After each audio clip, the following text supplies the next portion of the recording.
और अब सबसे पहले फूल, शॉल, फेटा तथा मुंबा देवी की प्रतिमा देकर भारत के प्रधानमंत्री माननीय श्री नरेंद्र मोदी जी का स्वागत करेंगे महाराष्ट्र के मुख्यमंत्री माननीय श्री एकनाथ शिंदे जी एवं महाराष्ट्र के उप मुख्यमंत्री माननीय श्री देवेंद्र जी फडणवीस।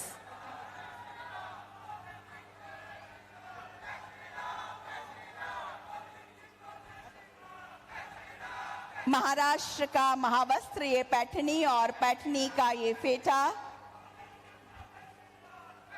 पारंपरिक रूप से शॉल देकर आदर का प्रतीक, स्वागत एवं सम्मान, साथ ही इन फूलों का प्रेम का प्रतीक स्वीकार किया गया है। मुंबई की आराध्य देवता मुंबा देवी की, मुंबा देवी की।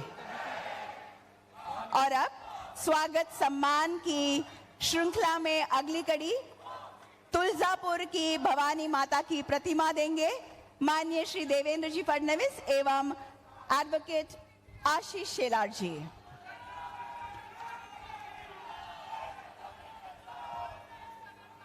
धन्यवाद। देवी और सज्जनों, सर्व समावेशक विकास के लिए सदैव प्रतिबद्ध। आशीष शेलार जी मंचावरील महायुतीचे सर्व पदाधिकारी आपल्या आशीर्वादाने 23 तारखेला निवडून येणारे महायुतीचे सर्व उमेदवार या ठिकाणी उपस्थित माझ्या सर्व लाडक्या बहिणींनो आणि तितक्याच लाडक्या भावांनो, मी सर्वप्रथम माननीय मोदीजींचं अभिनंदन करतो की डॉमिनिक या देशाने मोदीजींनी कोविडच्या काळामध्ये केलेल्या कामाकरता त्यांना सर्वोच्च पुरस्कार या ठिकाणी दिला आहे। अर्थात आपल्या इथे काही लोक फेसबुक लाईव्ह करून देखील उत्कृष्ट मुख्यमंत्री झाले, पण मी त्यांच्यावर काहीच बोलणार नाही। पण आज मुंबईमध्ये मी मोदीजींचे आभार मानतो।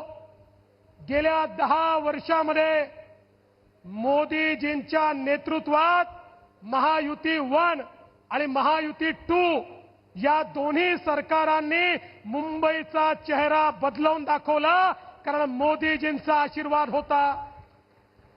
अनेक गोष्टी सांगता येतील, मी 2च बाबी बोलणार आहे। पहिलं, मुंबईकरांचा सगळ्यात मोठा प्रश्न, मुंबईकरांचं 60% जीवन हे केवळ प्रवासामध्ये जातं। त्यांचा सगळा क्वालिटी टाइम हा प्रवासामध्ये जातो। मुंबईकरांचा प्रवास सुकर झाला पाहिजे म्हणून मोदीजींच्या नेतृत्वामध्ये मुंबईच्या सबअर्बन रेल्वेचा चेहरा बदलला।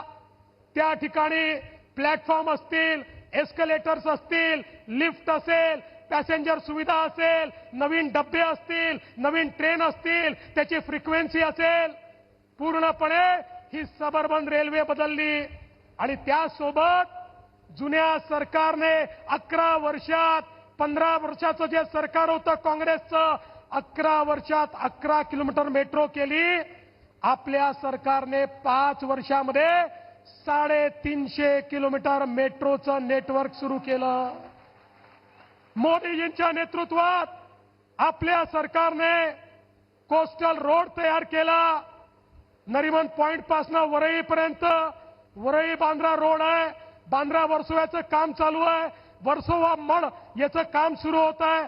मडपासून उत्तनचं प्लॅनिंग झालंय आणि उत्तनपासून विरारपर्यंत म्हणजे संपूर्ण वेस्ट कोस्ट जो आहे या ठिकाणी पूर्णपणे सीमलेसली 40 मिनिटांमध्ये नरिमन पॉइंट टू विरार जाता येईल अशा प्रकारची व्यवस्था वेस्टर्न एक्सप्रेसवेला डिकंजेस्ट करण्याचं काम हे आपल्या सरकारने केलं आणि तिकडनं विरार ते अलिबाग कॉरिडॉर तयार केला।